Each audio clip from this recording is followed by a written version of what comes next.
En aquest vídeo apareixen citats Plató, Aristòtil, Jaspers i Deleuze, però implícitament també hi podreu trobar les idees de molts altres filòsofs.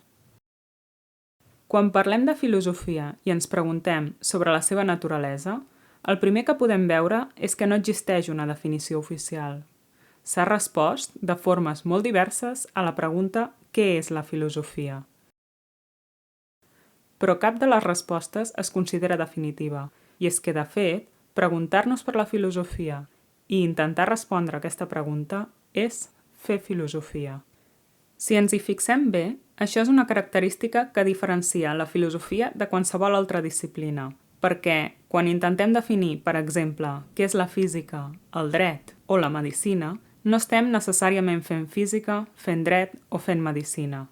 En canvi, el fet de preguntar-se per la pròpia naturalesa i orígens forma part del fer filosòfic, i per entendre una mica millor això, és interessant remuntar-nos als seus inicis oficials. Etimològicament, filosofia ve del grec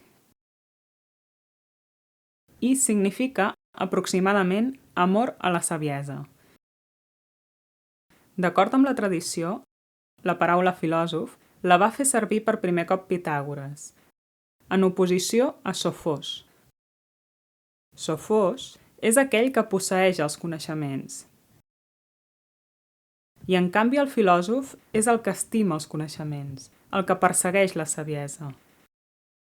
La filosofia neix a partir d'aquesta predisposició cap al coneixement. Per això, sovint s'ha assenyalat que la forma com neix la filosofia ens proporciona el model per respondre a aquesta pregunta. I és que la filosofia, més que un què, és un com. Filosofia, en el seu sentit més genuí, fa referència a una manera de fer, a una disposició, a una actitud. La qüestió és veure quins elements formen part d'aquesta actitud, i són uns quants. Tant Plató com Aristòtil van dir que la filosofia comença amb l'astorament, la perplexitat o l'admiració envers el que ens rodeja. En aquest sentiment hi ha la consciència del no saber, i això ens impulsa a buscar el coneixement.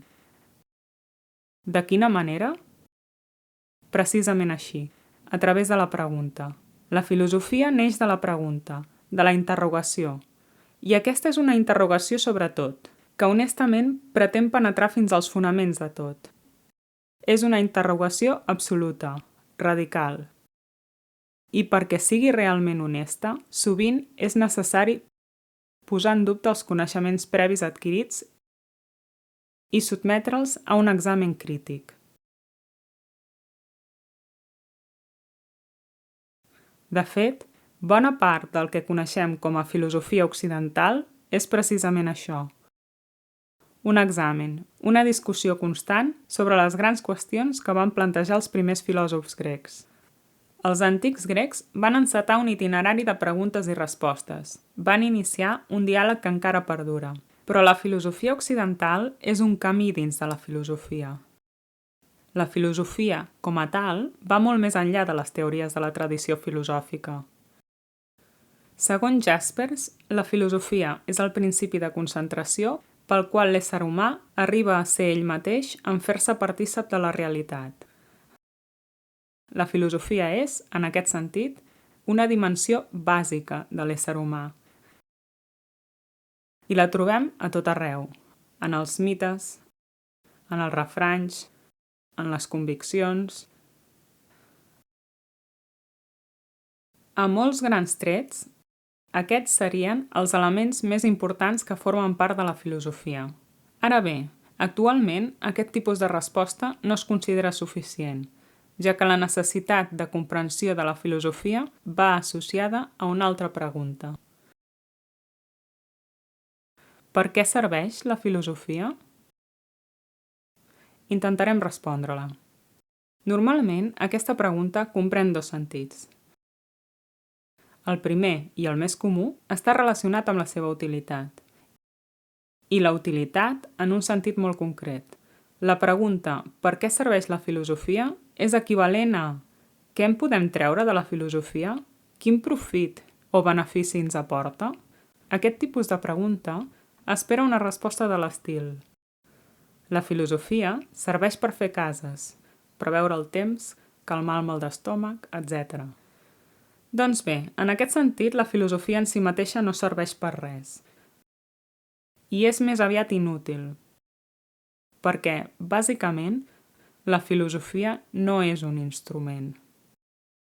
Fins i tot se sol considerar que en el moment en què intentem instrumentalitzar la filosofia, deixa de ser filosofia. Però, si tractem d'eixamplar una mica més l'abast de la pregunta, si parlem d'una utilitat més genèrica i busquem un ús pràctic de la filosofia deslligat de la seva rendibilitat, el trobarem fàcilment. La filosofia pot servir per moltes coses, però és especialment bona per fer-nos veure que aquest tipus de pregunta no és neutral i amaga prejudicis. Quins?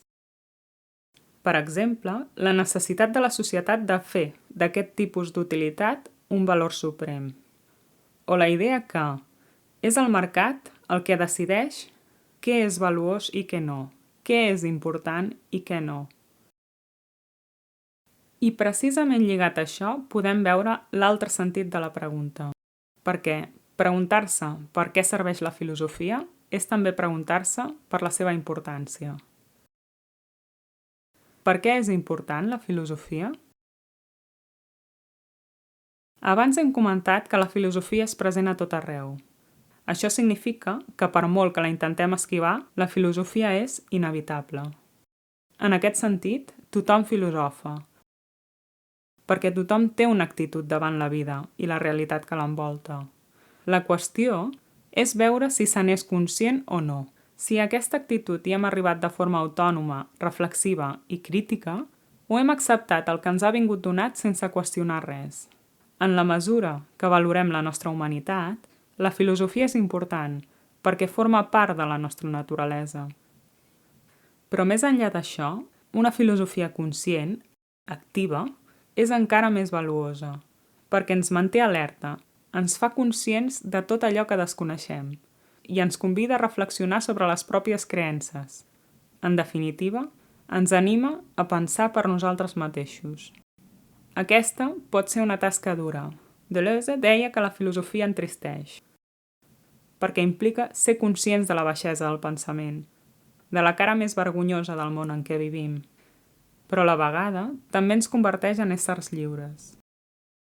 I en aquest sentit, la filosofia no és només important, és necessària.